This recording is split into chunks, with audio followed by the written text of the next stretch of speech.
bona tarda, benvinguts. Gràcies per desafiar la pluja i arribar fins aquí. Aviam, avui parlarem, com sabeu, de l'abordatge de l'assetjament i el ciberassetjament, que evidentment és com tants problemes nous que se'ns plantegen en aquesta època, en aquest temps de canvis tecnològics accelerats que vivim, que afecten evidentment a tot, a la societat en general i als comportaments en particular. És evident que assetjament hi ha hagut sempre, però ara s'hi ha incorporat un instrument nou, diguem-ne, que és el ciber. I, per tant, això ens explica cap on poden anar un tipus de comportaments i un tipus de conductes que tots sabem. I per parlar d'això tenim a Maite Garrigo-Gordibol, doctora en psicología, especialista en psicología clínica. Ella ha sido profesora en la Universidad del País Vasco, es académica de número de la Sociedad de Psicología y tiene muchos trabajos y un conocimiento profundo de un tema que es un tema nuevo y que, además de plantear ya algunas realidades, también plantea muchas cuestiones que irán hacia el futuro, ¿no? Porque las técnicas cambian, pero las pasiones humanas no, y se adaptan a las nuevas técnicas, ¿no? Tú me decías que un poco hablarás eso del acoso y del ciberacoso y sus consecuencias, de las estrategias de identificación, de la prevención y de la intervención posible y finalmente pues eso del marco digital, ¿no? Pues te toca a ti. Muchas gracias por aceptar nuestra invitación y estar aquí y muy contentos de tenerte. Muchas gracias. No sé si podemos poner la presentación. Perfecto. Bueno, buena tarde. En primer lugar, me gustaría agradecer la invitación a la Escola Europea de Humanitats y a su director, Josep Ramoneda. Es para mí un placer estar aquí y poder compartir algunas reflexiones sobre un luctuoso y grave problema. El acoso y el ciberacoso son problemas que tienen alta prevalencia en todos los centros educativos del mundo. El acoso ha existido siempre, pero el ciberacoso ha emergido como un nuevo tipo de acoso en esta era digital, en esta era tecnológica. Y que además, junto con otros ciberfenómenos que se están produciendo, bueno, pues tienen graves consecuencias para el desarrollo y la salud mental de los menores. Con esta contextualización, en esta conferencia titulada Abordaje del acoso y el ciberacoso, un reto urgente para la sociedad del siglo XXI, en primer lugar voy a hacer un análisis del fenómeno, es decir, voy a definir qué es acoso o ciberacoso, voy a informar del porcentaje de estudiantes que sufren estos comportamientos y también lo que hoy sabemos sobre las graves consecuencias que tiene para el desarrollo y la salud mental de las víctimas, pero también de los agresores. En segundo lugar, mencionaré algunas estrategias que podemos utilizar para identificar y detectar quién sufre y quién realiza estas conductas. Y finalmente me centraré especialmente en la prevención y la intervención, es decir, qué podemos hacer para prevenir que estas conductas sucedan y también para intervenir, es decir, para erradicarlas, para eliminarlas cuando ya han aparecido, desde la sociedad, desde la escuela, desde la familia y también a nivel clínico terapéutico. Cuando hablamos de acoso presencial o cara a cara, nos referimos a la existencia de una víctima indefensa, acosada por uno o varios agresores que realizan diversidad de conductas agresivas hacia la víctima, conductas agresivas físicas contra su cuerpo, le golpean, le empujan, le patean, le pellizcan o contra sus propiedades, se las roban, se las deterioran, se las esconden. Conductas agresivas verbales, le insultan, le ponen motes, le dicen cosas humillantes. Conductas agresivas sociales, no le dejan participar, le excluyen, le marginan, le ignoran. Y también conductas agresivas psicológicas, dirigidas siempre a minar la autoestima de la víctima, a generarle sentimientos de inseguridad y miedo. Le amenazan, le chantajean, etc. Es violencia mantenida física y mental, Hay intencionalidad de hacer daño por parte de los agresores, crueldad en hacer sufrir a la víctima. Existe una desigualdad de poder entre la víctima y el agresor o los agresores, desigualdad física, social o psicológica. Cuando hablamos de acoso no hablamos de una agresión puntual, hablamos de una conducta que se repite en el tiempo, hablamos de una relación sumisión que se mantiene, ¿no?, en el tiempo y que genera gran angustia en la víctima, no solo en el momento que sufre, sino angustia mantenida ante la expectativa de futuros ataques, de futuras agresiones y humillaciones que sabe que va a sufrir. Cuando hablamos de ciberacoso, hablamos de un tipo de acoso que utiliza los dispositivos electrónicos, ordenador, internet, ordenador, tablet, móvil, para hacer lo mismo, para acosar, para intimidar, etc. Acoso y ciberacoso son un poco como el anverso y el reverso de la misma moneda, porque un porcentaje muy alto de víctimas son también cibervíctimas, un porcentaje muy alto de agresores son también ciberagresores. Existe un gran solapamiento entre ambos fenómenos, ¿no? Y algunos datos, por ejemplo, recientes, informe de UNICEF España, publicado en el año 2021, con 41.500 adolescentes de 11 a 18 años de educación secundaria. Ellos encuentran que casi el 75% de las víctimas son cibervíctimas también, y que el 70% de los ciberagresores son compañeros de clase, compañeros del colegio. Y luego también otro dato interesante que aportan es que casi más de un 50% de las cibervíctimas son también ciberagresores.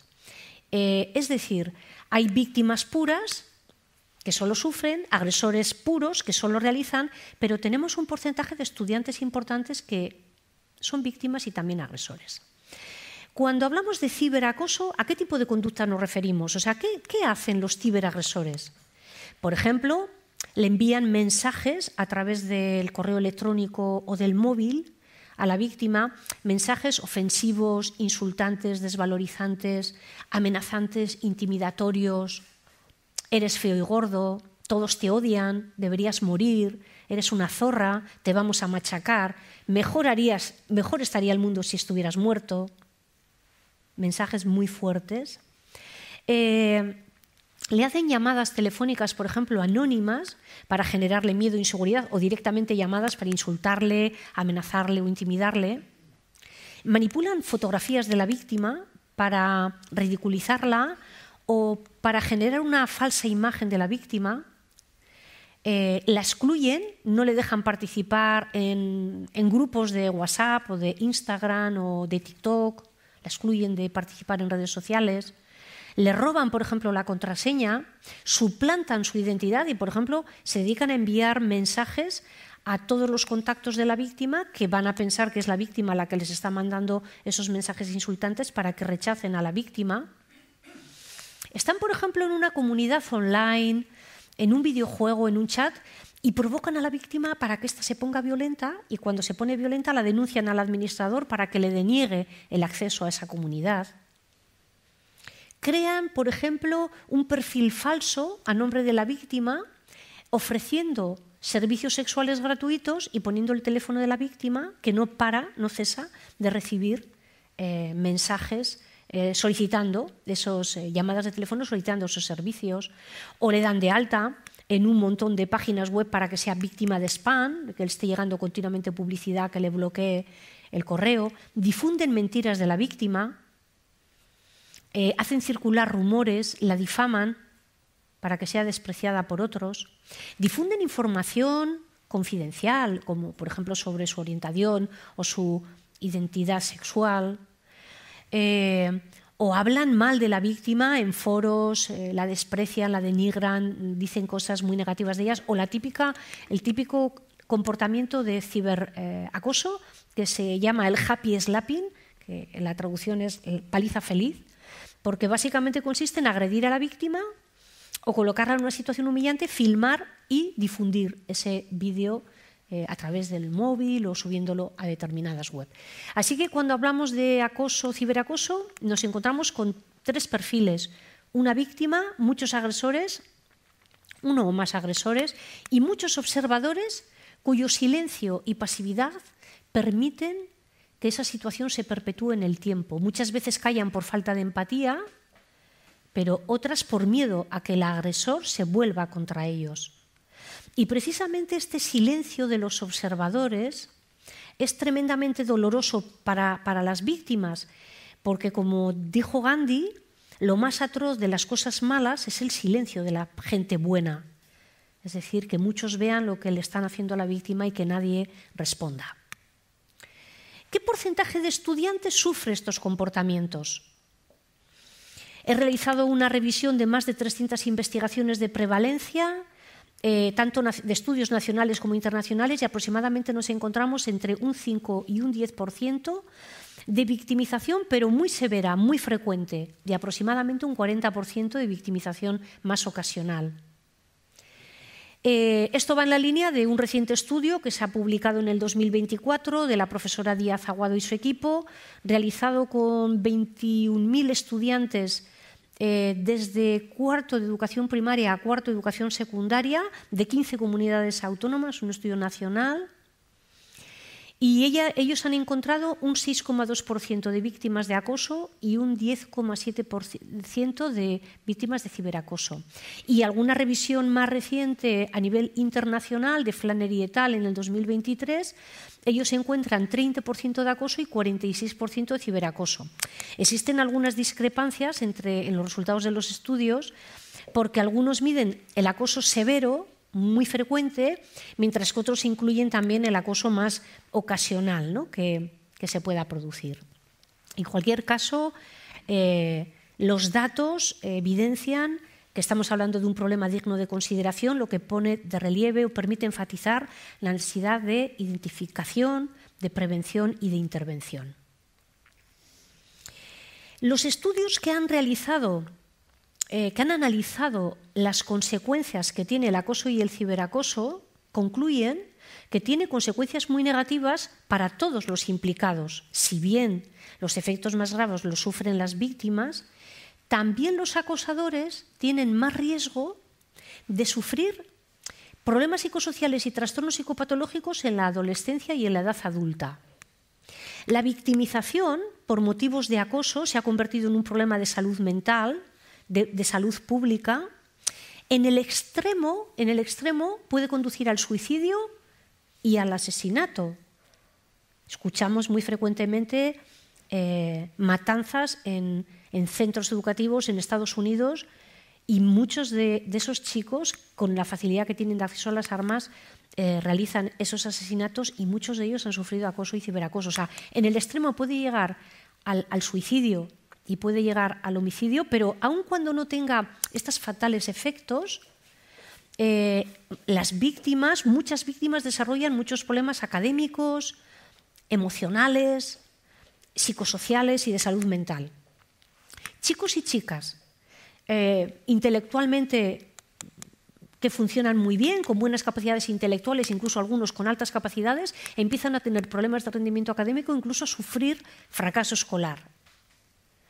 Emocionalmente, las víctimas se sienten solas, inseguras, infelices, disminuye su autoestima, paradójicamente sienten culpa. A veces piensan que algo deben de tener para ser objeto, ¿no?, de esas agresiones, ¿no?, que sufren. Sienten culpa, sienten vergüenza, sienten miedo, pero también ira, frustración, irritabilidad y agresividad. Psicosocialmente se encierran en sí mismas, se aíslan socialmente y muchas veces llegan a desarrollar hasta fobias sociales, mucha angustia, mucha ansiedad por estar en relaciones interpersonales, y mucha investigación ha demostrado que la victimización produce muchos síntomas de salud mental, muchos problemas de salud mental. Por ejemplo, problemas psicosomáticos. Tienen muchos problemas físicos, están continuamente con problemas, dolores de cabeza, dolores de estómago, dolor abdominal, vómitos, mareos. Y no es otra cosa que una traducción de todas las tensiones psíquicas que sufren las víctimas, traducidas a síntomas psicológicos. Sufren estrés postraumático, reviven una y otra vez, tanto durante el día como en la noche, las experiencias de agresión y humillación, ¿no?, que han sufrido. Trastornos en el sueño, insomnio, pesadillas, bruxismo, duermen con las mandíbulas encajadas a la noche de la tensión, hiperactividad, trastornos de conducta alimentaria, problemas de conducta, consumo de sustancias, alcohol y drogas, dependencia y adicción a las tecnologías, intensa ansiedad. Las víctimas sufren mucha ansiedad hasta el punto de que algunas llegan a tener ataques de pánico, crisis de angustia y, desde luego, autolesiones también y síntomas depresivos que oscilan entre depresión moderada y severa. Muchos tienen ideación suicida y, lamentablemente, todos los años algunos consuman el suicidio. No olvidemos que el acoso y el ciberacoso es uno de los principales motivos del suicidio infantojuvenil. Y, bueno, también algunos problemas físicos, moratones, heridas, incluso lesiones físicas más graves, producto, ¿no?, de las agresiones físicas, de las palizas, ¿no?, realizadas.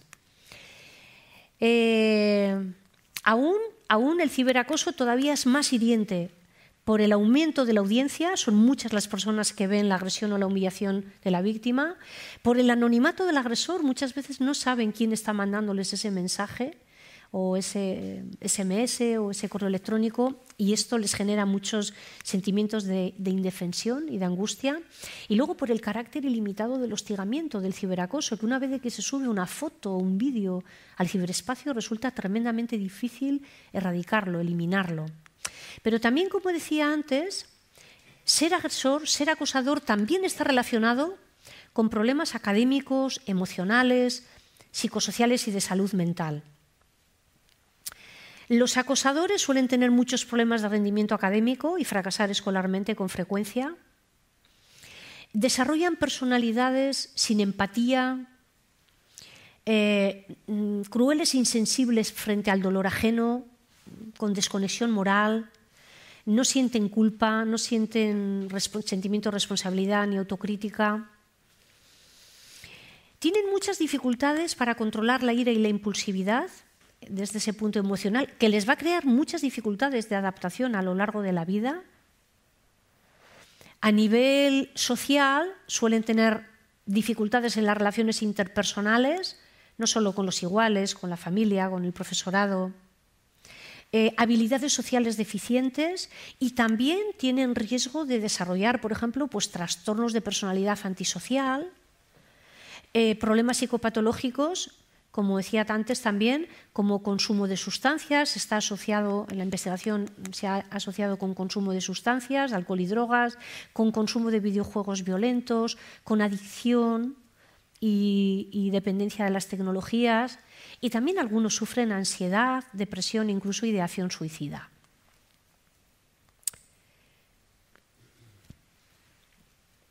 ¿Qué podemos hacer a la vista, por un lado, de las graves consecuencias del acoso y el ciberacoso y de la significativa prevalencia del porcentaje tan alto de estudiantes que lo sufren? ¿Qué podemos hacer para identificar a los que están involucrados, ¿no?, en este tipo de violencia?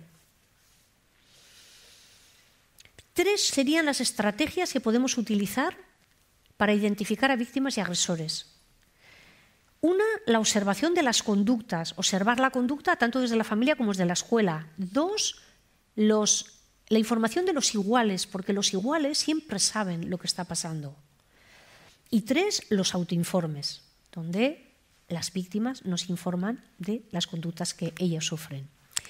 ¿Qué conductas son características de las víctimas y de los acosadores que, si las vemos, nos permiten sospechar que pueda estar sufriendo victimización o cibervictimización, ¿no?, ese niño, niña, adolescente o joven? Las víctimas suelen tener conductas de miedo, de huida, de evitación.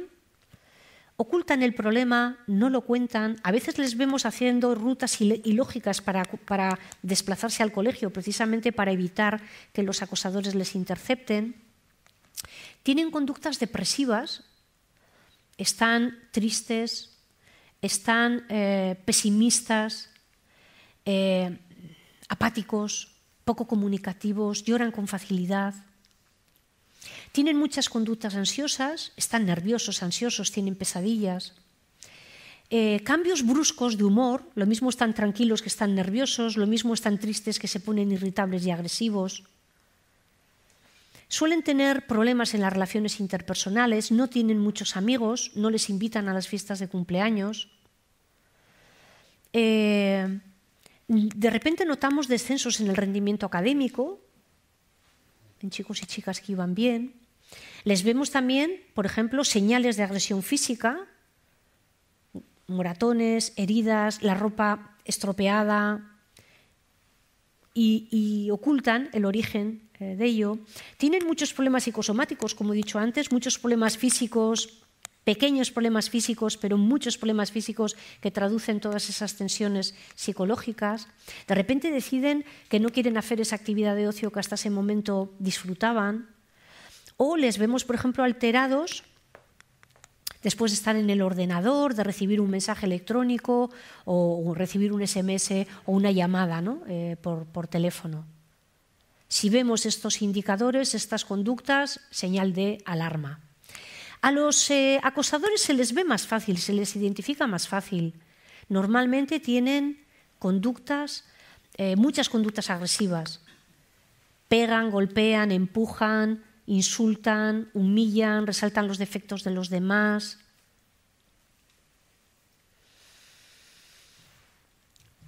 Amenazan, chantajean. Suelen estar involucrados en conflictos, suelen tener problemas de disciplina y convivencia, ignoran los derechos de los demás, siempre intentan imponer sus criterios agresivamente. Suelen tener dificultades para controlar la ira y la impulsividad y tienen muy poca tolerancia a la frustración y suelen también fracasar económicamente, rendimiento académico, o sea, suelen tener problemas de rendimiento académico. Este es el perfil un poco de los acosadores cara a cara y de muchos ciberacosadores, ciberagresores, pero hay otro pequeño grupo de ciberagresores que se ocultan, diríamos, en el ocultamiento que les da las pantallas y amparándose también en el grupo, realizan conductas de ciberagresión que son chicos y chicas que no tienen graves problemas ni personales ni sociales, pero que realizan estos comportamientos amparados, como digo, ¿no? en el anonimato y en el grupo. Entonces, estos son un poquito más difíciles de identificar, pero también más difíciles de modificar su comportamiento cuando trabajamos a nivel de prevención con ellos. Además de observar las conductas, podemos pedir a los miembros de una clase, de un grupo aula, a principio del curso escolar, les podemos aplicar un cuestionario sociométrico y les pedimos que anónimo, después de explicar qué es acoso, ciberacoso y todos los comportamientos, les podemos decir que nos digan quiénes sufren esos comportamientos y quiénes los realizan. Como antes decía, es que ellos siempre saben lo que sucede. Y en muy pocos minutos y con una estrategia bien simple podemos detectar, tener una radiografía rápida de víctimas y de acosadores. Y luego, finalmente, también los autoinformes. En los últimos años, la preocupación social por este tema ha generado que se desarrollen bastantes cuestionarios, autoinformes, que no son otra cosa que catálogos de conducta que les piden a los estudiantes que informen de las conductas que ellos han sufrido. Como digo, muestro algunos de los autoinformes que disponemos en pantalla, aunque no todos tienen garantías psicométricas de fiabilidad y validez, es decir, no tienen todos una investigación potente subyacente al diseño del instrumento, o disponen de baremos que nos permiten comparar la puntuación que tiene un estudiante con su grupo de referencia normativo para saber si esa puntuación es un nivel bajo, medio o alto o muy alto de conducta agresiva. A modo de ejemplo, este autoinforme, Screening de acoso entre iguales, es un screening que lo podemos aplicar de los 10 años en adelante, que lo podemos utilizar en contextos educativos, pero también en contextos clínicos, y que tiene dos secciones, una sección de acoso presencial o cara a cara, y medimos conductas agresivas físicas, verbales, de exclusión social y psicológicas, y luego también tiene una sección de ciberacoso en la que medimos 15 conductas de ciberacoso o de ciberbullying, como las que mencionaba antes: difamar, robar la contraseña, suplantar la identidad, amenazar, acoso sexual, manipular fotografías, envío de mensajes ofensivos insultantes, el happy slapping, etc. Lo que hacemos básicamente es definirles qué es acoso, qué es ciberacoso y todas las conductas, clarificar todas las conductas que implica, y les pedimos que nos digan en el último año con qué frecuencia, primero, ellos han sufrido esas conductas, con qué frecuencia las han realizado y con qué frecuencia las han visto, han observado que unos compañeros los hacen a otros. Y con esta información obtenemos el índice de victimización y cibervictimización, el índice de agresión y ciberagresión y el índice de observación y ciberobservación. Independientemente de la estrategia que utilicemos, es fundamental sacar a la luz estos comportamientos que muchas veces aparecen, están en la sombra. Y para ello es fundamental, es muy importante que en los centros educativos se administren de manera sistemática herramientas de evaluación para detectar a víctimas y a agresores.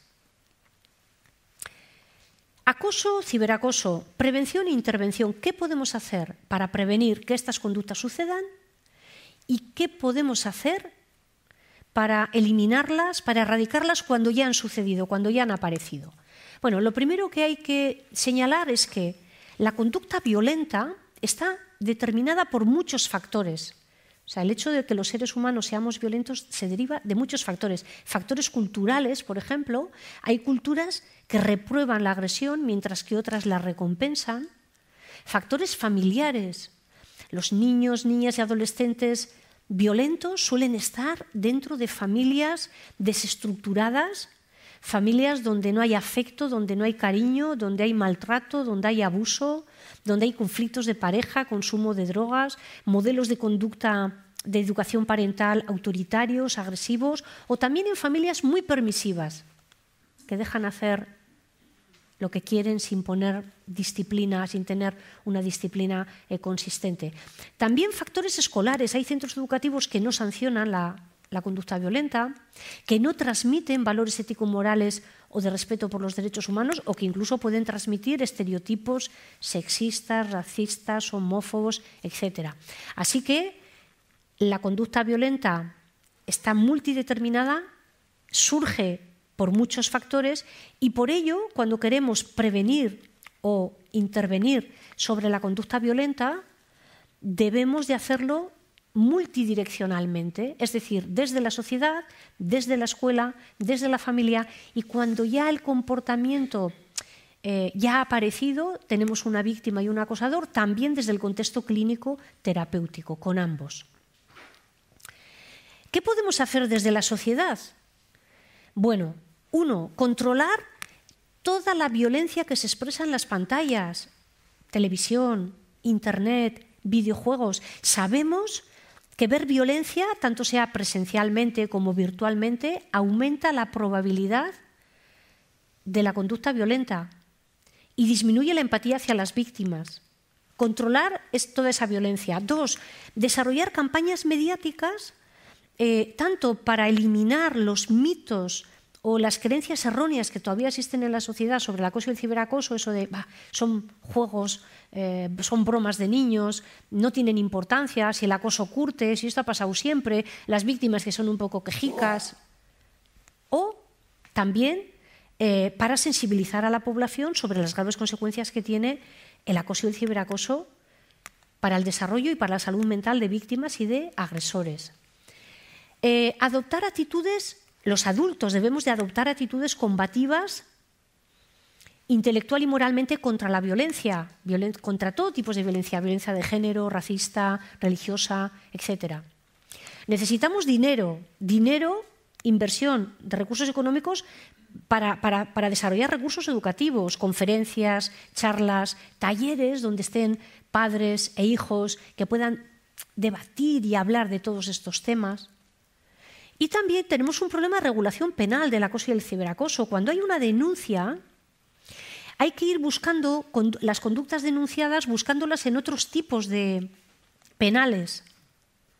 Amenazas, injurias, calumnias, coacciones, delitos contra la integridad moral, descubrimiento y revelación de secretos, hostigamiento, acecho, difusión de imágenes íntimas, aunque hayan sido realizadas con el consentimiento de la persona. Es decir, tenemos un problema de regulación penal y tenemos este asunto pendiente también desde la sociedad. ¿Qué podemos hacer desde la escuela? Bueno, 3 tipos de intervenciones desde la escuela. 3 tipos, diríamos, de intervenciones. O sea, la escuela, además de evaluar, identificar, puede tener un papel muy relevante en la prevención y en la intervención del acoso y el ciberacoso mediante la implementación de programas.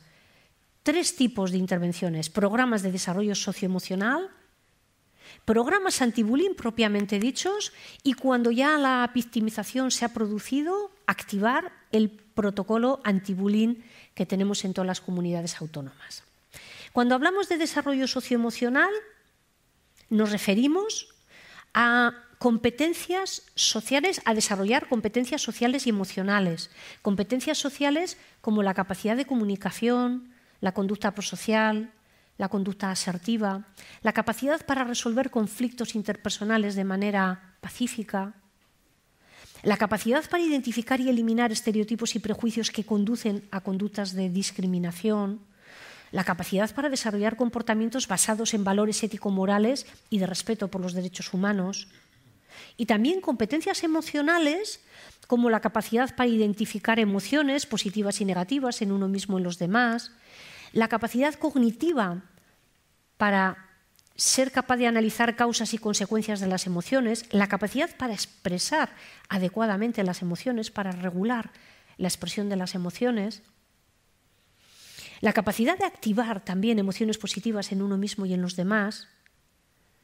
o también una competencia emocional clave en el tema de la violencia, la capacidad de empatía, la capacidad de ponerse en el punto de vista de otro, de ponerse en los zapatos de otro, de hacerse cargo de los estados emocionales de otros seres humanos, tanto cognitiva como afectivamente. En los últimos años se han desarrollado muchos programas de desarrollo socioemocional que podemos implementar en la escuela. Es fundamental llevar a cabo de manera sistemática, desde que los chicos inician la escolarización y a lo largo de toda la escolarización, actividades para desarrollar todas estas competencias sociales y emocionales, porque sabemos que inhiben la conducta violenta y además tienen un papel también importante en la promoción de la salud mental. Programas anti-bullying propiamente dichos. Estos programas contienen actividades que confrontan a los estudiantes directamente con las situaciones de acoso y ciberacoso. Importante también llevar a cabo, desarrollar, disponemos en los últimos años, se han desarrollado precisamente debido a esta preocupación y sensibilidad social mayor por el tema, se han desarrollado un conjunto de programas anti-bullying como los que muestro en pantalla. Y es importante llevar a cabo también de manera sistemática actividades a lo largo de toda la escolaridad para trabajar directamente, confrontar directamente a los chicos con el bullying y con el ciberbullying. A modo de ejemplo de estos programas anti-bullying, voy a hablar un poquito con más detenimiento de un programa que desarrollamos desde la Facultad de Psicología de la Universidad del País Vasco, Ciberprogram 2.0, que es un programa específicamente para prevenir y para reducir específicamente el ciberbullying. Es un programa que está validado experimentalmente, que está basado en la experiencia y para administrar con adolescentes. Este programa tiene 4 grandes objetivos, o sea, con las actividades del programa intentamos, 1, que sepan capaces de identificar bien qué es acoso y ciberacoso. A veces piensan que es una broma. No son conscientes, ¿no?, de las consecuencias y del daño moral. Y también que identifiquen los 3 roles, la víctima, el agresor, pero también los observadores que desempeñan un papel fundamental en el campo. Si consiguiéramos movilizar a los observadores para defender a la víctima, o al menos que denuncien lo que ven, avanzaríamos mucho en la prevención y eliminación del ciberacoso. También hay actividades para ayudarles a analizar las graves consecuencias que tiene el acoso y el ciberacoso para todos los implicados, víctimas, agresores y también observadores. Y también para desarrollar en ellos la capacidad de empatía hacia la víctima y la capacidad crítica y de denuncia cuando ven estos comportamientos. Pero sobre todo intentamos desarrollar en ellos estrategias de afrontamiento, que las víctimas sepan, aprendan qué pueden hacer si sufren victimización y que los observadores aprendan qué pueden hacer si observan que unos compañeros les están haciendo estas conductas a otros. Y luego, bueno, transversalmente también pues, la capacidad de empatía, trabajamos también habilidades sociales, la autoestima de los miembros del grupo, etcétera. Como la esencia de un programa son las actividades que hacemos con los estudiantes, menciono algún ejemplo de actividad. Hablemos de PATI. Les mostramos un vídeo en el que se ve cómo unos están insultando, diciéndole cosas terribles a una víctima, degradándola, insultándola, despreciándola. Después de que terminamos de ver el vídeo, hacemos una reflexión sobre los sentimientos de Patty. Oye, ¿cómo pensáis que se siente Patty? ¿Cómo nos sentiríamos si alguien nos hace esos comportamientos? A continuación hacemos pequeños equipos y cada equipo tiene que pensar qué podría hacer Patty para afrontar una situación de victimización. Estrategias de afrontamiento por parte de la víctima. Cuando han agotado todas las ideas, eligen aquella que les parece más constructiva, más positiva, más eficaz y la dramatizan, la representan. Cuando ya todos los equipos del grupo han representado, volvemos a hacer un gran debate observando, analizando las estrategias de afrontamiento que han representado y otras estrategias de afrontamiento que han aparecido en la reflexión que han hecho los equipos. En Rompe la ley del silencio ponemos el foco en los observadores. Aquí les mostramos un vídeo de Joe, que es un adolescente que está contando su testimonio, explicando que está siendo víctima de acoso y ciberacoso y según va contándolo vamos viendo todas las conductas que le están haciendo y muestra como esa angustia y esa tristeza, ¿no?, por la situación que está experimentando. Después de que hemos terminado el visionado del vídeo, aquí hacemos equipos, pero la pregunta es, si yo fuera un compañero de vuestro grupo, ¿qué podríais hacer para terminar con ese sufrimiento por parte de Joe? Y la misma metodología. Piensan ideas, seleccionan la estrategia de afrontamiento más adecuada, la dramatizan y luego analizamos pues, otras estrategias de afrontamiento, además de las representadas, que han pensado en los grupos que pueden hacer los observadores. Ponemos también el foco en los agresores. La pregunta es, oye, ¿qué pensáis que debemos hacer con los agresores para que dejen de realizar esos comportamientos? Misma metodología.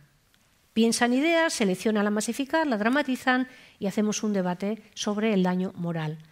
Y interesante también el debate sobre las graves consecuencias que tiene el acoso y el ciberacoso. En el impacto del ciberbullying, cada equipo trabaja con casos reales de estudiantes que sufrieron victimización o cibervictimización y que tuvo graves consecuencias porque o bien se suicidaron y son casos reales o bien desarrollaron profundos problemas emocionales y de salud mental. Y les hacemos pues, llevar un poco a esta reflexión, ¿no? A lo largo de todas las actividades del programa intentamos que sean conscientes de que hay muchas conductas que hacen que son delictivas, que sean conscientes de advertirles, ¿no?, de que sean muy cuidadosos con lo que publican de ellos mismos y de los demás, porque puede estar mucho tiempo en el ciberespacio y puede tener graves consecuencias, ¿no?, para la vida de las personas. Que sean conscientes de que en la red todo no es lo que parece. Advertirles para que no den datos de información personal. Reflexionamos con ellos sobre los beneficios de la tecnología, que son muchos, pero sobre todo también los peligros de la tecnología. Sexting o grooming, los pedófilos, los pederastas, también las adicciones, etc. Y les enseñamos también a desarrollar habilidades digitales para autoprotegerse, ¿no? He dicho que este programa lo validamos experimentalmente, lo aplicamos durante todo un curso escolar a diversos grupos experimentales, haciendo una sesión de intervención semanal de 1 hora de duración durante un curso escolar, y luego teníamos grupos de control con los que no implementamos aquel curso académico este programa. Y a todos les aplicamos unos test al principio y al final de curso para medir variables sobre las que pensábamos que el programa iba a tener unos efectos. Bien, diríamos, los análisis estadísticos concluyeron que efectivamente el programa había sido eficaz porque en los grupos experimentales se produjo una reducción de las conductas de victimización significativa, ¿no?, comparando los experimentales, el cambio, los experimentales y control, que se habían reducido las conductas de victimización y de perpetración, tanto de acoso como ciberacoso, había disminuido la agresividad impulsiva y premeditada, habían empezado a usar más estrategias de resolución de conflictos positivas, constructivas, adaptativas y menos estrategias agresivas. Aumentaron significativamente un conjunto amplio de conductas sociales positivas, la empatía y también la autoestima. A veces el acoso emerge, más allá de que hagamos prevención o no haga, porque estos programas de prevención, tanto los de desarrollo socioemocional como los antibullying, son eficaces. Cuando trabajamos son eficaces y tienen resultados positivos. Con independencia que lo hagamos o no, a veces el acoso emerge y es fundamental que en los centros educativos se active el protocolo antibullying. He revisado un poco, hay en todas las comunidades un protocolo, he revisado un poco protocolos de las distintas consejerías y básicamente todos tienen como 3 fases. Una fase de diagnóstico, de análisis de la situación de acoso o ciberacoso. Una segunda fase de intervención, de implementar intervenciones pues de apoyo a la víctima, control al agresor, sensibilización a los acosadores, a los observadores, formación con el profesorado, orientaciones a las víctimas, a las familias de las víctimas y de los acosadores. ¿Problema? Pues que en muchas ocasiones hay una situación clara de acoso o ciberacoso y no se activa el protocolo. ¿Y problema? Pues que a veces se activa el protocolo y no se resuelve adecuadamente la situación y muchos padres terminan sacando a sus hijos de esos centros educativos y llevándolos a otros centros frente a la impotencia de no poder resolver esos problemas. Familia. A ver, todas las intervenciones en el contexto educativo, en la escuela, son importantes porque el contexto educativo es un contexto de modelado, ¿no? De modelar la conducta social. Pero el contexto familiar es primordial porque los padres tienen un papel súper importante en el desarrollo y en el mantenimiento de las conductas sociales positivas y en la prevención e intervención del acoso y ciberacoso. En relación a la familia, voy a comentar algunas pautas de crianza parental, algunas pautas de educación parental que inhiben la probabilidad de que el hijo o la hija se convierta en víctima o acosador. Y también algunas pautas de conducta parental cuando han descubierto que su hijo o hija es una víctima o un acosador. ¿Qué pautas de crianza inhiben la posibilidad de que el hijo o la hija se convierta en una víctima y un acosador? Aumentar la autoestima, fomentar la autoestima del hijo, que se sienta querido, que se sienta valioso. Estar atentos para identificar las conductas positivas que tienen los hijos e hijas y reforzarlas. Dar amor incondicional, fomentar la conducta social positiva, la conducta prosocial y la empatía en los hijos y reforzar esos comportamientos. Algo que les va a parecer de perogrullo, que es compartir tiempo. Es que es muy importante que los padres y los hijos compartan tiempo, porque tiempo es afecto, es amor. Y tiempo también es conocimiento de los hijos. Cuando se comparte tiempo y se conoce a los hijos, se detectan los problemas que están iniciándose incipientemente, lo que nos permite poner en marcha mecanismos de intervención temprana que no conduzcan a la cronificación, ¿no?, de esos problemas. Ser modelos de comportamiento, los padres, de las conductas que pretenden desarrollar en los hijos y, por supuesto, hacer de la comunicación una prioridad en la familia, una prioridad en casa. Frente a las tecnologías de la relación, la información y la comunicación, ¿qué pueden hacer los padres para prevenir específicamente los problemas, los peligros a los que se enfrentan los hijos en el mundo virtual, en esta era tecnológica? Bueno, primero, no demonizar las tecnologías. La solución no es la prohibición, sino prohibir, sino educar para prevenir, educar y controlar. Pero los padres tienen que ser conscientes que la educación digital, la educación en el adecuado uso de las pantallas, comienza en la familia. Es importante que los padres se involucren más en el uso de Internet que hacen los hijos, que controlen el tiempo que usan los hijos para usos recreativos, que controlen a qué contenidos acceden, los contenidos a los que acceden. Importante que impulsen el uso responsable de la cámara web, que eduquen en el control del envío de fotos o vídeos, tanto de ellos mismos como de otros. Muy importante que los padres e hijos hablen sobre los beneficios y los peligros del mundo digital, de la tecnología, que desarrollen habilidades en los hijos para autoprotegerse, para frenar todos estos fenómenos de ciberacoso y otros fenómenos que hay en el ciberespacio, ser, por supuesto, modelos de conducta adecuada del uso de las tecnologías, o sea, vamos, no irse a la mesa con el móvil mientras está comiendo, por poner un ejemplo de mal uso, de ser un mal modelo. Muy importante acompañar y mediar parentalmente en el aprendizaje, en la introducción de los hijos en la tecnología. Cuando queremos enseñar a un hijo a andar en bicicleta, vamos detrás de él, le ayudamos para que no se caiga y soltamos cuando ya vemos que domina, ¿no?, la herramienta. Pues pasa exactamente lo mismo con la tecnología. Y muy importante también hacer actividades offline, es decir, actividades fuera del mundo de las pantallas. Hay que navegar con los hijos, pero también hay que jugar con los hijos, hacer deportes, excursiones en la naturaleza, actividades culturales, etcétera, etcétera, etcétera, fuera del mundo de las pantallas. Los padres descubren que su hijo o hija es una víctima. ¿Qué pueden hacer? ¿Qué deben hacer? Pues uno, fomentar la comunicación, alentarle a hablar, que cuente todo lo que le ha sucedido. Dos, darle apoyo emocional. Esto es primordial. Hacerle sentirse querido, valioso, eliminarle sentimientos de culpa, generarle confianza. Mostrarle determinación por atajar ese problema sin violencia, sin ira, con calma, preguntarle qué ha hecho, qué cree que se debe hacer. Y cualquier acción que vayan a tomar los padres ha de ser con el consenso de los hijos. Muy importante crear un diario en el que vayan escribiendo conjuntamente todas las experiencias de victimización que haya tenido el hijo, quién se lo ha hecho, dónde se lo han hecho, qué le han hecho, cuándo se lo han hecho, incluyendo en este diario todas las pruebas, conversaciones de chats, correos electrónicos, fotos, vídeos, etc.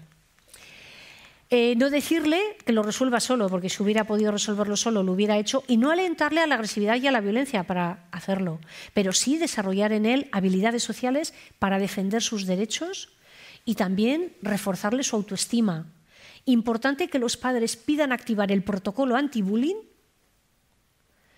y si en la escuela no lo hacen, acudir a la inspección y, desde luego, en casos graves, cuando hay peligro de daño físico, peligro de daño psicológico, cuando hay acecho, hostigamiento, imágenes pornográficas, extorsión, acudir a la policía y a la justicia. Y, desde luego, siempre darle apoyo terapéutico, que vaya al psicólogo, que pueda narrar y contar todo lo que ha sucedido y desarrollar estrategias de afrontamiento para afrontar esas situaciones. Desde luego, lo peor siempre es no hacer nada. Algunos padres piensan, no vamos a hacer nada porque igual es peor. No, pues lo peor siempre es no hacer nada. Y ante una situación de acoso o ciberacoso, lo primero, paralizar la situación y eliminar todas las pruebas ofensivas, la información degradante o insultante que pueda estar circulando en el ciberespacio.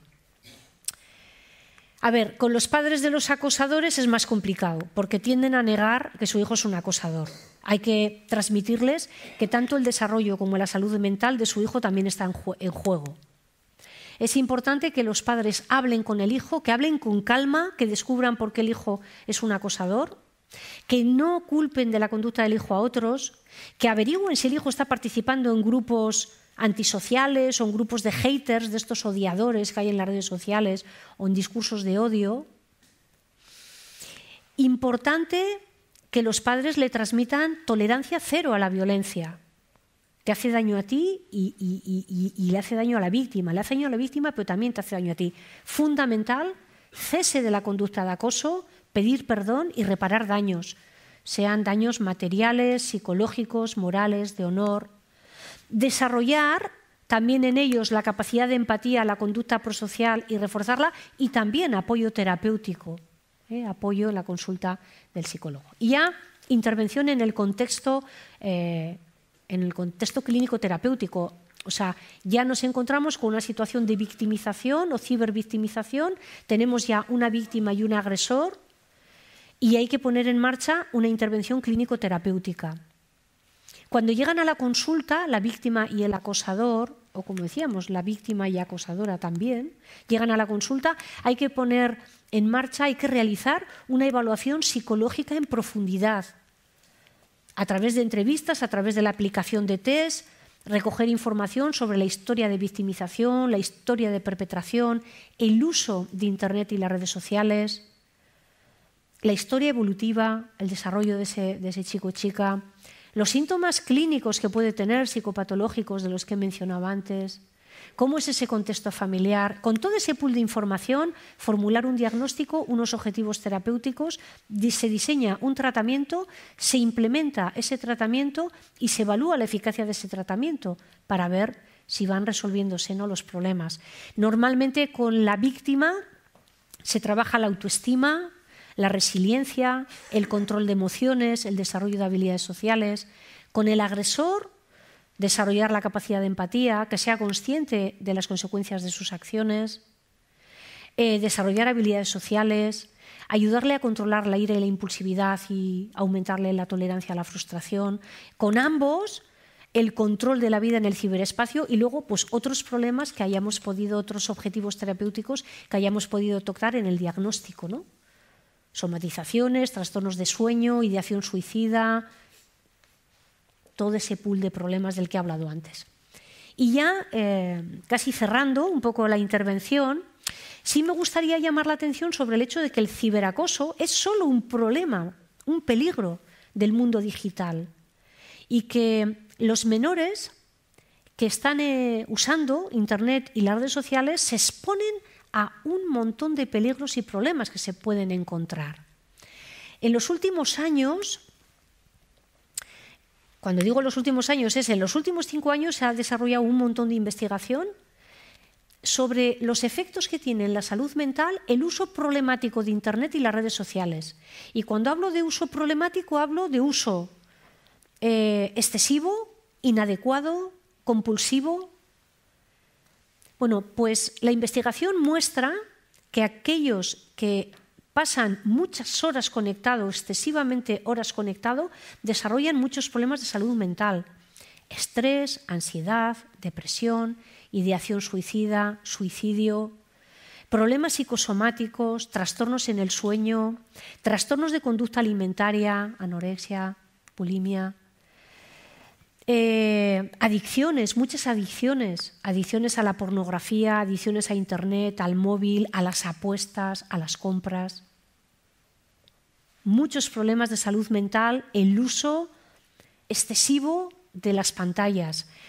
Fenómenos que estamos viendo, el FOMO. El FOMO es el temor a estar desconectado porque puede pasar algo que te vas a perder y puedes quedarte excluido si no te enteras. Entonces eso hace que los adolescentes quieran estar todo el tiempo conectados, incluido durante la noche. Ese fenómeno se llama bumping, porque pasan muchas horas, pierden muchas horas de sueño porque están conectados a la noche. Y eso tiene grandes repercusiones en la ansiedad, la depresión, en el rendimiento académico, en la reactividad emocional, conducta violenta, etc. La exposición, el desarrollo de conductas violentas. El uso problemático de Internet y las redes sociales aumenta la probabilidad de tener conductas violentas. He hablado del ciberacoso, pero también está el acoso, la conducta violenta, la violencia de género en las parejas adolescentes a través del control del móvil, etc. Está también el acoso al profesorado a través de las redes sociales, la participación en grupos de haters, de odiadores o los discursos de odio.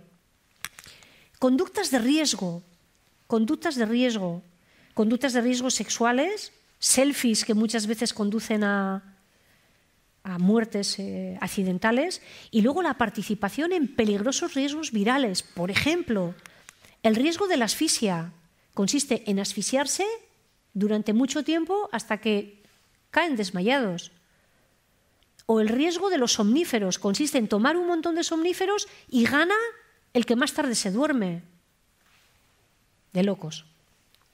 Contenidos inadecuados. Los chavales que están mucho en Internet o están en Internet les hace que puedan encontrarse con muchos contenidos inadecuados.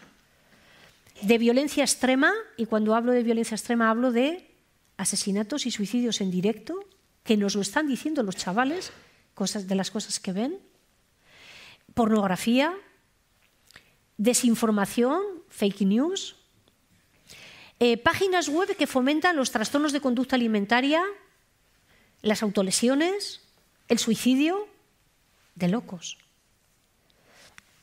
Culto a la belleza. Los influencers están continuamente mostrando cuerpos perfectos, por supuesto, modificados con filtros, con uso de filtros e inteligencia artificial. Un culto, diríamos, al cuerpo, a la belleza que es idealizada y real y que está generando también muchos problemas. Por ejemplo, desde edades tempranas, la cosmeticorexia, que es la obsesión que están desarrollando algunos niños, niñas y adolescentes por el cuidado, la obsesión por el cuidado y las rutinas de la piel, que está haciendo llegar a muchos niños y niñas a las consultas de dermatólogos con un montón de problemas por la dismorfia corporal, que es la obsesión por creer que uno tiene un defecto físico, la nariz o las orejas, y se obsesionan con ello, es un trastorno mental. La vigorexia, la obsesión por desarrollar la musculatura, que les lleva a estar muchísimas horas en el gimnasio, a tomar anabolizantes. La cada vez solicitud más fuerte, más importante y más temprana de tratamientos de cirugía estética de niñas casi prepúberes. Sexting. Se hacen fotografías eróticas o pornográficas y las envían. Terminan muchas veces generando sextorsión. Si no haces esto más sexual, voy a difundirlo. O también terminan en páginas de adultos o en páginas de pedófilos, de pederastas, como es el grooming. Hay muchos depredadores. Cuando digo muchos depredadores, en el informe del 2021 de UNICEF, un 10% de los chavales decían que habían recibido solicitaciones sexuales por parte de los adultos. Y en el informe de Microsoft del año 2024 ya subía a 14% de solicitaciones sexuales por parte de los adultos. Suplantación de identidad, etc. Y ya con esto termino. Estar mucho tiempo en Internet hace que los chicos pierdan muchas experiencias presenciales que son vitales para su desarrollo y que tienen un impacto negativo en el desarrollo físico, de los sentidos, en el desarrollo intelectual, de la creatividad, de las competencias sociales y emocionales. Y solo voy a señalar un elemento más. La exposición temprana y excesiva a las pantallas frena el crecimiento del cerebro, frena el crecimiento de la corteza prefrontal. La corteza prefrontal es un área crucial del desarrollo del cerebro. Su maduración, diríamos, se extiende hasta los 20 o 25 años y tiene funciones muy importantes, funciones intelectuales, como el pensamiento abstracto, la capacidad de reflexionar o de razonar, la toma de decisiones razonando y muchas funciones, diríamos, personales, la gestión de emociones, la autoconciencia, rasgos de personalidad. El uso excesivo de pantallas y temprano. Estamos dando móviles a unas edades absolutamente de locos. A los niños les estamos poniendo en las manos algo que no sabemos ni no somos conscientes de lo que estamos haciendo. Frena el desarrollo del cerebro y inhibe, por así decirlo, todas estas funciones que tiene la corteza prefrontal. Bueno, en síntesis, inhibir la conducta violenta. Prevenir o intervenir en el acoso o el ciberacoso requiere la intervención de toda la sociedad. Porque, como dicen los masái, para educar a un niño hace falta la tribu entera. Y sin más, con estos datos y con esta reflexión, concluyo la intervención y quedo a su disposición para charlar y comentar cuantas cuestiones consideren de interés. Muchísimas gracias. Muchas gracias.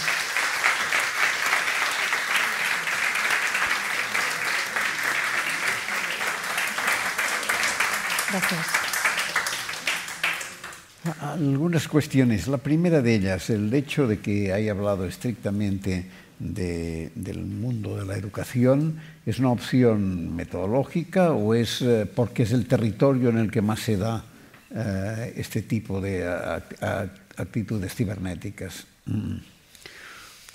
Dices, como circunscribirme a la prevención e intervención en el la escuela. mundo educativo, sí. Bueno, el mundo educativo tiene un papel muy importante, pero ya he señalado también que la familia tiene un papel primordial, absolutamente primordial en el desarrollo de los comportamientos. O sea, en la escuela tiene un potencial muy importante, que es la capacidad de identificar y de evaluar todos estos fenómenos de acoso y ciberacoso, y también el poder poner en marcha actividades para fomentar el desarrollo de competencias socioemocionales y actividades anti-bullying que confronten a los estudiantes con esa situación, que desarrollen en ellos sensibilidad, un análisis más crítico de las consecuencias que tienen esas conductas para todos, fomentar la empatía con las víctimas. O sea, la escuela tiene un potencial muy importante a través de la implementación de programas y, claro, efectivamente muchos de los problemas se activan en la escuela.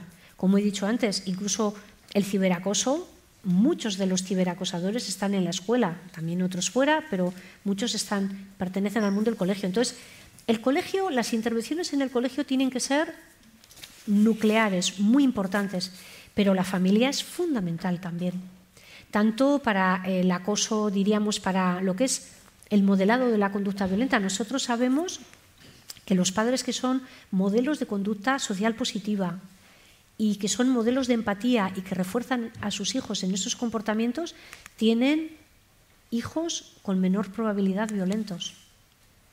Así que la familia, las pautas de crianza parental y luego el comportamiento de los padres en la prevención de todo este tema de Internet y las redes sociales, del uso de las tecnologías, vamos a decir, del uso seguro de las tecnologías, es también fundamental. Sí, pero yo quería decir, fuera del espacio de las personas de edad escolar, para decirlo así, ¿el ciberacoso es muy grande o decae? No, es que si el acoso presencial o cara a cara se produce solo en las paredes de la escuela, el ciberacoso ocupa 24 horas al día, 7 días a la semana, 365 días al año, aunque los acosadores sean compañeros, muchos de los acosadores sean compañeros de la escuela. Pero gentes de mayor edad, en otras franjas de la pirámide de edad, el ciberacoso no es tan grande por menos familiaridad con la tecnología. ¿Esto o sigue siendo muy grande? Sigue siendo. De hecho, vamos a ver, el ciberacoso, la evolución un poco con las edades. Mira, en el acoso presencial o cara a cara, las conductas agresivas físicas y verbales van disminuyendo entre los 10 y los 18 años, pero las conductas de exclusión social y de acoso psicológico permanecen. En el ciberacoso ya vemos aparecer el ciberacoso en la última fase de educación primaria, a los 10 años aproximadamente, ya en el último ciclo de primaria tenemos acoso, sube en secundaria y luego mantiene cierta estabilidad creciente, pero es que seguimos viendo ciberacoso en la universidad. Hay investigaciones, yo me he centrado más en la adolescencia, la juventud, pero efectivamente el ciberacoso sigue estando presente. Y tanto el envío de mensajes como el uso de fotografías y de vídeos son, diríamos, las conductas más frecuentes que persisten en el tiempo. Y la exclusión también, la exclusión. El ciberacoso, por lo que parece, es menos determinante el papel sexual que en el acoso callejero, para decirlo rápido, ¿no? Bueno, el tema de la sexualidad en el ciberacoso está bien complicado también, ¿eh? O sea, cuando hablamos de ciberacoso, digo, vale, ciberacoso es una conducta que aparece en el ciberespacio. Y hay un porcentaje también de acoso sexual importante en el ciberacoso. Y como decía antes, de violencia de género en las parejas adolescentes. Pero más allá de eso, en las redes, como he dicho, hay una problemática con la sexualidad importante. O sea, están, haciendo sexting, un porcentaje importante de adolescentes, si estamos hablando, que en los últimos datos estamos hablando entre un 8 y un 10% de chavales que se hacen fotos eróticas o pornográficas y que las envían. Eso tiene unas repercusiones gravísimas en cuanto a todo el tema de la sexualidad, porque como decía, pueden dar origen a la sextorsión. Cada vez el adulto que está al otro lado les va a pedir más y más conducta sexual con la amenaza, ¿no? con la amenaza de voy si no a publicarlo. Y, por ejemplo, todo el tema del grooming. Fíjate, otro dato importante. Casi el 22% de los chavales en el informe de UNICEF decían que habían quedado con personas desconocidas en la calle que solo conocían en Internet. Y esos desconocidos pueden ser adolescentes de su misma edad o groomers o pedófilos, pederastas, depredadores que precisamente el objetivo es abusar sexualmente de ellos. O sea que la sexualidad también bueno, y no hemos hablado de la pornografía.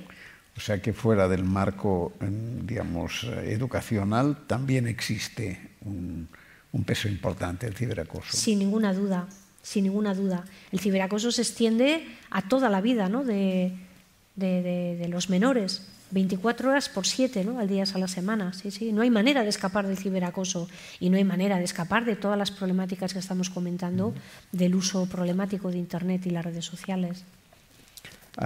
Qui s'incorpora a la conversa aquí? Quines qüestions? Sí, bueno, yo he vivido todo este tema porque he sido profesor durante 40 años, tanto en primaria como secundaria, ¿no? Y uno de los temas que me preocupa también es el tema de los observadores, ¿no? Porque muchas veces si los observadores de alguna manera, que eso es muy difícil, tuvieran algún tipo de intervención conjunta con profesores o educadores, pero es complicado porque en la mayor parte de casos el tema de los observadores, por miedo, por lo que sea, son como cómplices, ¿no? Entonces, le preguntaría qué tipo de intervenciones, igual lo has dicho, pero ahora no lo sé, ¿no? ¿Qué tipo de intervenciones se puede hacer con los observadores? Porque son parte importante. Claro. Fíjate, dentro de los observadores podemos diferenciar incluso como 3 roles, ¿no? 3 tipos de observadores. Los observadores que son cómplices con los agresores, que corean al agresor. Los observadores impasibles, que esos no se implican en absoluto. Y luego unos pocos que se implican apoyando a la víctima. La clave, como muy bien ha señalado, la clave es movilizar a los observadores para que apoyen a la víctima, protejan a la víctima y denuncien en todo caso si no se atreven de lo que están viendo. Todos los programas de intervención en contextos educativos, los programas anti-bullying que hay, muchas actividades ponen el foco, como yo decía, en los observadores, ¿no? Antes señalaba como, por ejemplo, en Rompe la ley del silencio, les presentábamos un vídeo de un adolescente que estaba siendo acosado y les planteábamos: si este chico estuviera en tu grupo, ¿qué podríamos hacer nosotros como observadores de lo que estamos viendo para acabar con el sufrimiento de él? Y ahí estamos como dotándoles de aprendizaje, de estrategias de afrontamiento para romper esa ley del silencio, apoyar a la víctima y también como para cambiar una creencia irracional que hay es: si lo cuento soy un chivato. No, si lo cuentas eres un compañero solidario, una persona solidaria. Y hay muchas actividades, por ejemplo, de este programa, Ciberprogram, que es un programa que desarrollamos nosotros, o otros programas que hemos mostrado en pantalla, que el foco lo ponen en los observadores. Por ejemplo, les mostramos también en el programa otro vídeo. Este es un caso de acoso homofóbico, donde en el vídeo se observa pues, que 2 chicos se agarran de la mano y llegan los acosadores y les empiezan como a insultar, a degradar. Y en un momento están en clase todos juntos y los agresores, los acosadores, les empiezan de nuevo: ¡ay, daros la manita, daros el besito, tal!, a ridiculizarlos. Y el grupo empieza a levantarse, se empiezan a levantar miembros del grupo, a darse las manos, hasta que todos los miembros del grupo están en ese vídeo con las manos unidas, como dando una respuesta de rechazo, ¿no?, a los acosadores. Y a partir de ese vídeo, que es un vídeo como de 3 minutos, hablamos de la fuerza que pueden tener los observadores para acabar con ese sufrimiento. Y les damos también mucha importancia a ese rol, revalorizamos mucho ese rol en las actividades para que se atrevan a enfrentarse, ¿no? Pero hay que trabajar la empatía también, porque muchas veces, como digo, callan por miedo, pero otras veces callan por falta de empatía. Hay que trabajar la empatía con intervenciones educativas, hay que trabajar empatía en la familia. Yo decía antes, los padres que son modelos de empatía y que refuerzan la empatía en los hijos, tienen hijos más empáticos, menos violentos, más prosociales, ¿no? Entonces, desde la familia y desde la escuela, las intervenciones han de ser a la limón, familia y escuela, además de esas intervenciones desde la sociedad, que también es importante, ¿no? Controlar toda esa violencia a la que están expuestos. Es fundamental la escuela y la familia a la limón en esa dirección, ¿no? De fomentar, de darle fuerza al rol del observador, de eliminar ese concepto de contarlo es ser un chivato, sino darle la vuelta y convertirlo en eso, es ser una persona solidaria, una buena persona, y reforzar, ¿no? Esos comportamientos. Pero no es fácil. Los chavales también están viendo continuamente situaciones de violencia, no solo presencialmente, en las pantallas, en la vida real, en las guerras. Y eso de alguna manera está retroalimentando unos valores y una falta de sensibilidad, ¿no? hacia la violencia, una insensibilización, ¿no? hacia la violencia, y un desarrollar personalidades crueles e insensibles frente al dolor ajeno, ¿no? Insolidarias, ¿no? Gracias. Yo tengo una pregunta sobre algo que has comentado del desarrollo neurofisiológico, ¿no? Has dicho que como se desarrolla la última, que es la corteza prefrontal, o una de las últimas, pues tienen un trastorno en el desarrollo de la corteza prefrontal. Supongo que también debe haber otras partes del cerebro más primitivo, que tendrá un hiperdesarrollo, todo lo contrario de lo que tiene, porque es cómo funciona todo esto. Y la segunda parte de la pregunta, que querría que especificaras a qué regiones afectaría, es si se puede utilizar algún tipo de tratamiento farmacológico. Vamos a ver. Se ha investigado todavía muy poco, se sabe todavía muy poco del impacto que tienen las pantallas en el desarrollo del cerebro. Quizás la mayor parte de la investigación que hay está vinculada con el desarrollo de la corteza prefrontal y con claro que la corteza prefrontal se desarrolla desde muy temprana edad, pero su evolución, su desarrollo se extiende hasta los 20 o 25 años. Y en tanto que se ocupa no solamente de procesos cognitivos de alto nivel, sino también de la gestión de estados emocionales, el control de la conducta violenta, la gestión de las emociones, pues evidentemente un uso temprano y un abuso sabemos que afecta directamente al desarrollo, a ese desarrollo de la corteza prefrontal. Pero todavía tenemos muy poca información sobre ese impacto en el cerebro. Y lo poco que hay investigado está más vinculado a al desarrollo de la corteza prefrontal. Eso por un lado. Dos, yo diría que la solución no es tanto farmacológica, sino es el control del uso de las pantallas. No puede ser que estemos dando un móvil a niños de 9 años, de 10 años con la comunión, porque no somos conscientes de todo lo que están viendo detrás de las pantallas y cómo les está afectando, como he dicho, a un montón de dimensiones del desarrollo y a su salud mental. Sabemos, por todos los informes que tenemos de los últimos años, que los problemas de salud mental infanto-juvenil están aumentando significativamente.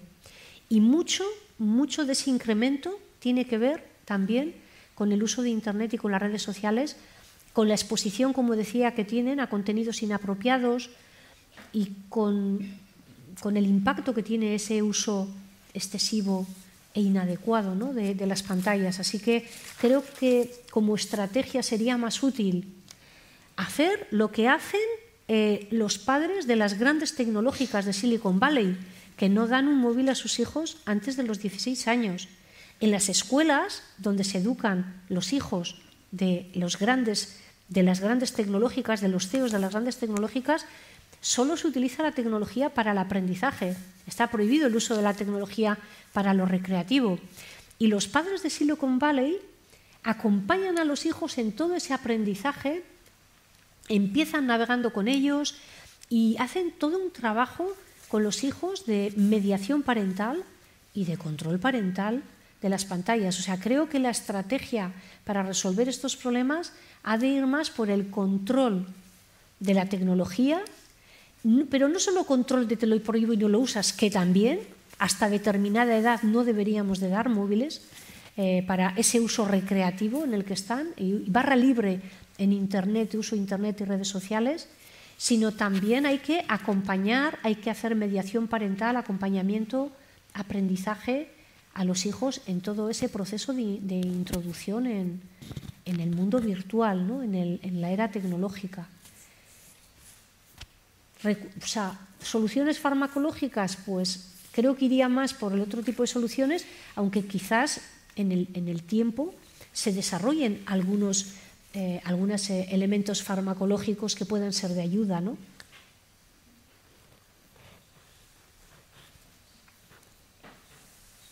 Més coses, si hi ha alguna pregunta més. Allí.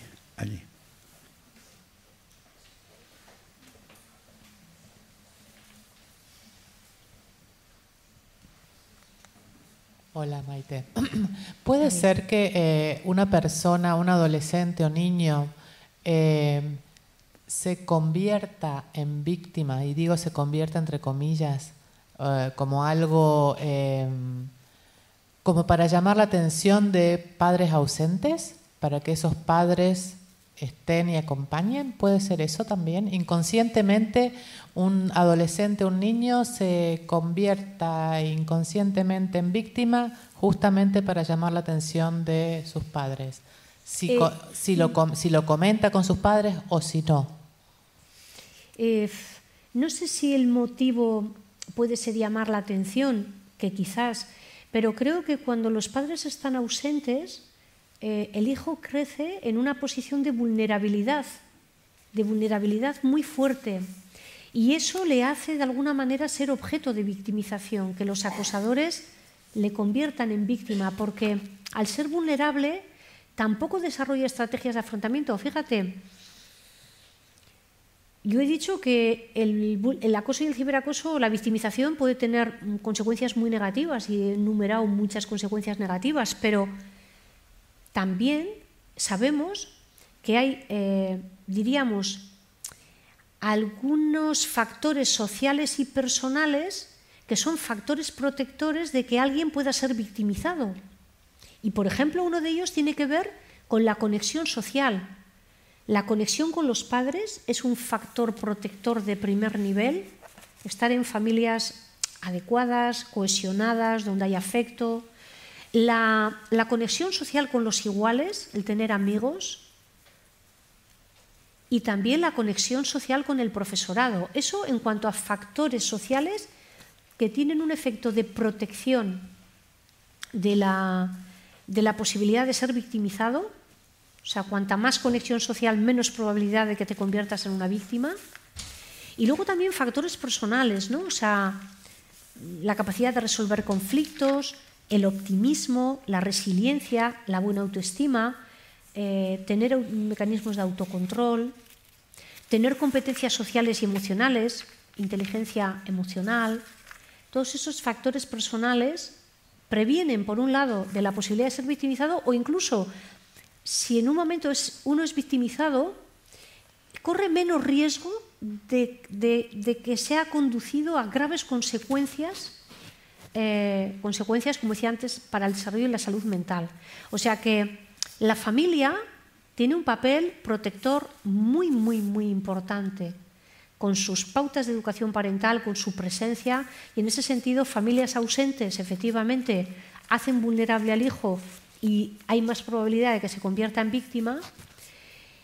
Y bueno, la victimización puede ser también una manera de llamar la atención en cierto modo, ¿no? Pero creo que tiene que ver más con una vulnerabilidad de personalidad por el hecho de vivir en una familia que no da la educación y el apoyo necesario para el buen desarrollo, ¿no?, armónico de la personalidad de ese hijo, que desarrolla habilidades sociales, la capacidad para defenderse, etc. Hay una geografía del ciberacoso. Hay una geografía del ciberacoso. Hay lugares en el mundo en que el ciberacoso sea más importante que otro, o va simplemente ligado al despliegue de las tecnologías, donde están más desplegadas. Exacto, exacto. Yo diría que esa es la clave, ¿no? La segunda opción. Y de hecho, cuanto más temprano damos móviles con acceso directo a todo a los niños, más porcentaje de niños con ciberacoso encontramos. Es decir, está muy vinculado al acceso a las tecnologías. Por eso le comentaba a él que quizás una manera de controlar ello puede ser frenar, ¿no?, la entrega de pantallas o acompañar como mínimo en ese uso seguro, ¿no?, de Internet, y mucha comunicación entre padres e hijos, ¿no?, sobre lo que les está pasando, lo que les sucede, lo que ven, cómo reaccionan, cómo responden. Pero tiene que ver con todo ese despliegue, yo creo, de la tecnología. Y en la pirámide social hay algunos sectores en los que se nota más, o simplemente es donde hay más acceso de cibertecnología. Yo diría donde hay más acceso de cibertecnología y donde hay familias más problemáticas. O sea, las familias muy desestructuradas o las familias muy permisivas son nichos, como decía, de vulnerabilidad en el desarrollo de esos hijos. Y en ese sentido, juntándolo con el acceso a las tecnologías, les hace mucho más vulnerables de ser victimizados o de convertirse en acosadores, ¿no? Porque en las familias muy desestructuradas emergen más acosadores o víctimas acosadoras también, ¿no?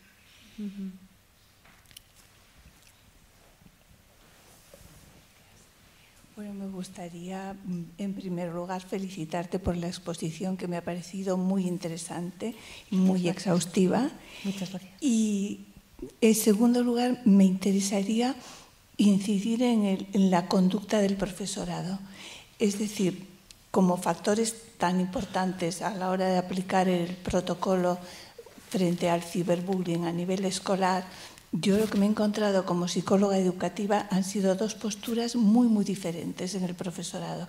Desde el profesorado muy colaborador, que consideraba esto como una ayuda a su propia labor y que le iba a proporcionar herramientas para mejor relacionarse con los alumnos, hasta el profesorado totalmente contrario, en plan de yo estoy preparado para explicar química y a mí no me pidas que me meta yo a que yo soy tutor porque no me queda más remedio, pero todo esto es cosa de vosotros los psicólogos y yo cómo voy a saber manejar a los chavales en este terreno, que lo hagan en casa, en fin. No sé, porque yo llevo ya muchos años jubilada, pero me gustaría saber cómo es ahora la postura del profesorado con respecto a esta problemática. Gracias. Muy bien, muy interesante. Pues, a ver, no muy diferente de lo que estás describiendo, no muy diferente de lo que o sea, sigue habiendo un profesorado que ve claro, o sea, primero, la figura del profesorado, es súper importante. Y sigue habiendo un colectivo del profesorado sensible que es consciente de que los problemas afectivo-emocionales y los problemas de acoso o ciberacoso están afectando el rendimiento académico y que por consiguiente han de tenerlos en cuenta y se implican, aprenden estos programas, los implementan en horarios de tutoría, etc. Pero sigue habiendo también un porcentaje de profesorados no pequeño que siguen diciendo, oye, lo mío es lo cognitivo, el enseñar, y déjame de todo lo demás. Y, a ver, yo creo que ha ido creciendo el colectivo de profesorado que es más consciente de la importancia, pero sigue habiendo todavía un colectivo importante, reticente, ¿no?, a asumir esas funciones, a verse como una figura de desarrollo socioemocional, como un modelo y como una figura en la que educar es mucho más allá que enseñar contenidos académicos. Educar es muchísimo más amplio, es ser un modelo de comportamiento, y el hablar con los estudiantes de estos temas y de otros es fundamental para su desarrollo humano. Y el desarrollo humano es el objetivo de la escuela. Y en ese contexto, su rendimiento académico irá mejor que si no tenemos en cuenta todas estas variables de desarrollo humano, ¿no? Sin duda. Muchas gracias. Si no hi ha res més, ho deixem aquí. Moltes gràcies. Perdó, un momento, una pregunta aquí. Una pregunta. Ya hemos acabado. No quiero irme sin decirle que admiro su fluidez verbal, que ha sido una exposición, la verdad, además de fluida, muy generosa. Gracias. Muy generosa. Muchas gracias. Y... gracias. Y a mí me ha pillado ya un poquito porque tengo un nieto de 27 años, quiero decir que mis hijos ya, pues... Pero es de los que se iban a la mesa con el teléfono. Y cuando comía conmigo, le dije, el teléfono irá a la calle porque lo tiro por el balcón. Pues yo te denunciaré por agresiva, me decía. Y un día estirando y otro aflojando, yo he conseguido que se siente a la mesa dejando el teléfono aparte. Quiero decir que hay que ser perseverante y constante en este tipo de cosas, porque sí que es verdad que se hacen vulnerables, aunque les parezca que dominando las pantallas lo tienen todo a su alcance. Muy bien. Muchas gracias. Bueno, muchísimas gracias de verdad por este comentario que se me queda en el corazón y con ello me voy para el norte. Y luego creo que has señalado algo muy importante, es uno, la perseverancia en los criterios educativos y la paciencia, la mezcla de las dos cosas. Sí. Y que efectivamente hay que perseguir para conseguir, ¿no? Muchísimas gracias. Así ha sido. Gracias.